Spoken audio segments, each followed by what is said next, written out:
Ata övladına 24 saat aç saxlayır, övladlarını, 3 övladına 24 saat aç saxlayır. Mənim də atam tikəsini bizə verirdi ki, mən yeməsəm də olar. Xatırlayırsınızsa, 1-ci Qarabağ savaşında çox çətin idi. Çörək almaq, çörək tapmaq. Günlər olurdu ki, bəli, bizim heç çörək almağa pulumuz olmurdu. Və bir tikədə olanda valideynlərimiz bizə verirdi. Amma indi görün, zamanə nə qədər dəyişibsə, ata az yaşlı övladlarına cəza tətbiq edir, özü cəza tətbiq edir, özü hakim olur, özü çəkici vurur stolun üstünə ki, 24 saat acı qalacaqsınız.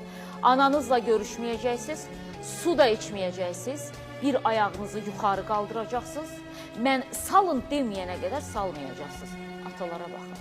Bir şeyi unutmayın ki, kişi olmadan qadın uşaq dünyaya gətirə bilmir. Qadın olmadan kişi ata ola bilmir. Sizin vəhdətiniz bundan ibarətdir.